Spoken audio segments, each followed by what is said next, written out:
Қазақстанда легионерлерді бюджеттен қаржыландыруға тыйым салынады. Бүгін Сенат тиісті заңды екі оқылымда қарап мақұлдады. Елде аладоп қуған футболшылардың жартысына жуығы шеттен келген.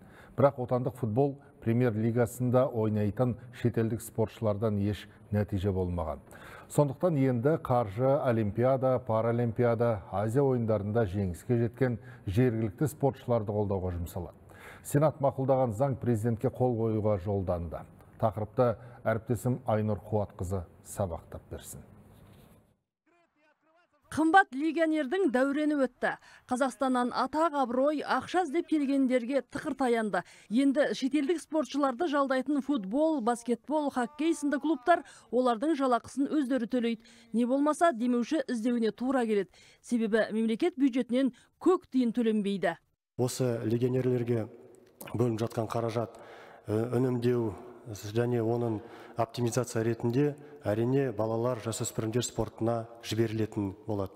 Ол тапсырма алдыңғы жылда да, осы биылғы жылда да жолдауда Қасым-Жомарт Кемелевич біздің саламыздың алдында осында міндет қойылған болатын. Сондықтан біз барлық үнемделген жаңа қаражатты балалар және жасөспірімдер футбол болсын, ойын басқа да спорт түрлері болсын, соларға жіберетін боламыз. Министрліктің мәліметіне сүйенсек, соңғы 24 жылда отандық футбол премьер-лигасының құрамында 150-ге жоқ шетелдік футболшы ойнаған.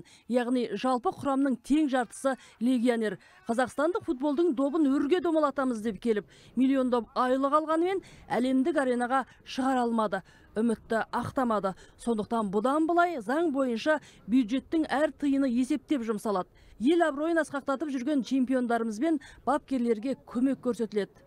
Соңғы жылдарда елімізде спорт саласын дамытуға баса мән беріліп келеді.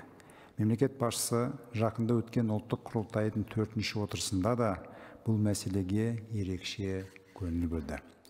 Бүгін қаралған заң осы бағытта іске асырылып жатқан маңызды қадамдардың бірі.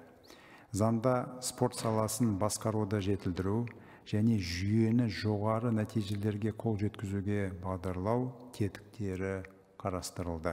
Сондай-ақ мемлекет тарапынан қаржыландырылатын бағыттар айқындалып, 11 ұлттық спорт түріне басымдық беріледі. Бүгінгі таңда ең бастысы қоғамда көп талқыланып жүрген, яғни мемлекет тарапынан қаржыландыратын спорт түрлерінің қысқаруына байланысты мәселе көтерілді.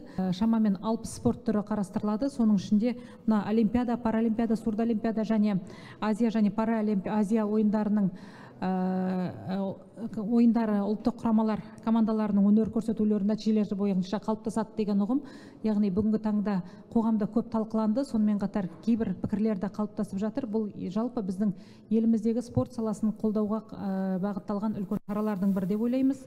Сонымен қатар, балалар мен жасөспірімдер спорт мектептерінің жаттықтырушыларын қолдау үшін аптасына 18 сағат жүктеме нормативі белгіленеді. Нәтиже көрсетпеген мемлекеттік спорт ұйымдарының басшылары жұмысынан кетеді. Себебі елде бір орында 28 жыл табжылмай отырғанымен межелі міндетті орындамаған басшылар бар болып шықты. Айнұр Қуатқызы, Нұрсұлу Өмірхан, Мадияр Қындыбаев, 24 KZ.